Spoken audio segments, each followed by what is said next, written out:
Hi there, it's Miri again with 10 Bloom Cakes, and I'm here to talk about a very hot topic in the baking world: stabilized whipped cream. Grocery store whipped cream frosting. I don't even know what this product is, but I do know a thing or two about stabilized whipped cream. This January, I went to Israel and I taught a few of my palette knife buttercream sculpting class, except they don't have butter in Israel. Well, they do, but there's a severe shortage.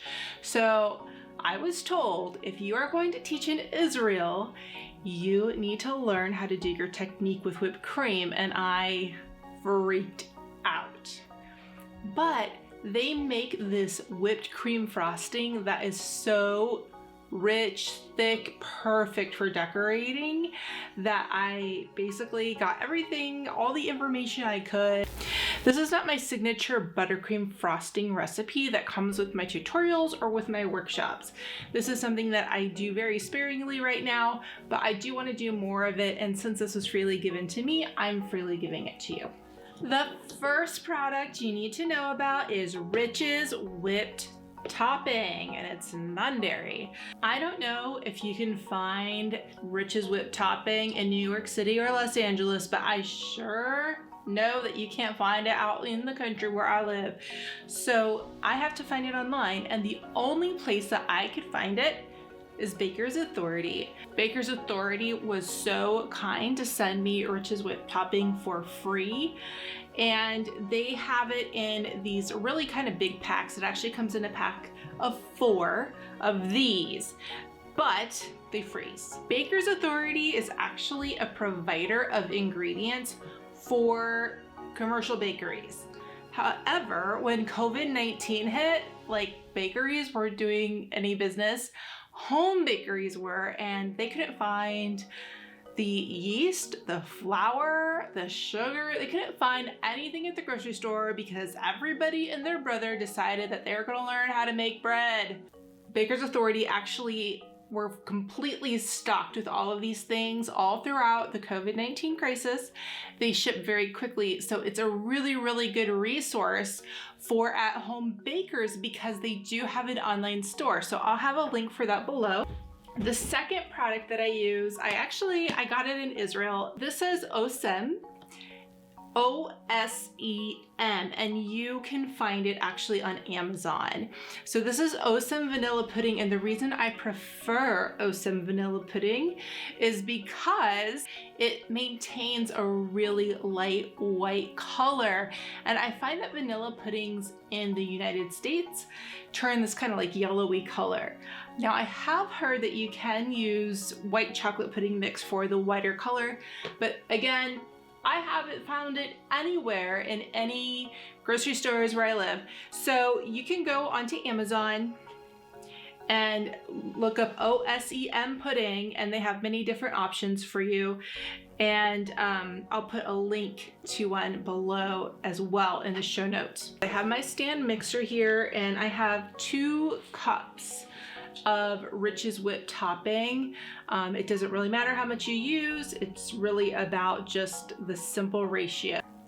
8:1 of the whipped topping to the pudding. So this is 2 cups of whipped topping, and I'm gonna put it in my stand mixer here. I'm going to just whip it up. Okay, so I whipped it until it just got a little bit thick. It's not really like stiff peaks, it's more like soft peaks. Whew. So as you can see, nothing is sitting up, but it's pretty thick. It's almost there to stiff peaks.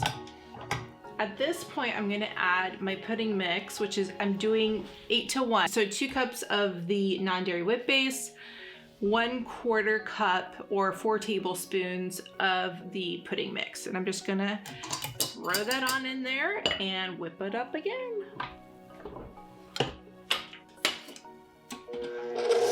So you just keep whipping until you get to desired thickness. I'm basically at where I want to be. How do you know? You just put a little spoon in there and you see how thick the frosting has gotten. So you can see this has gotten pretty thick, like can definitely leave fingerprint marks in it. Yummy. I'm gonna show you on this plate here that it actually goes on so nice, very thick. It's not as fragile as using real cream. It takes color beautifully.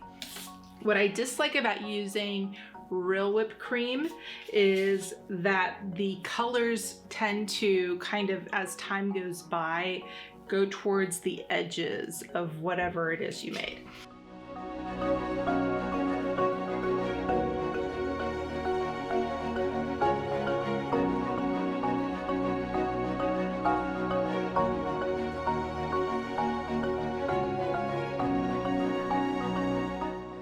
It really does come out beautifully, and the colors don't really run.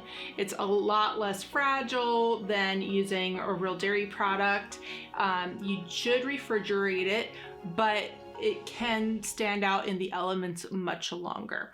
So there you have it. That is my stabilized whipped cream recipe, and I hope that you enjoy it in good health. I'm gonna have all the links to the products below, and I will see you later. All right, bye.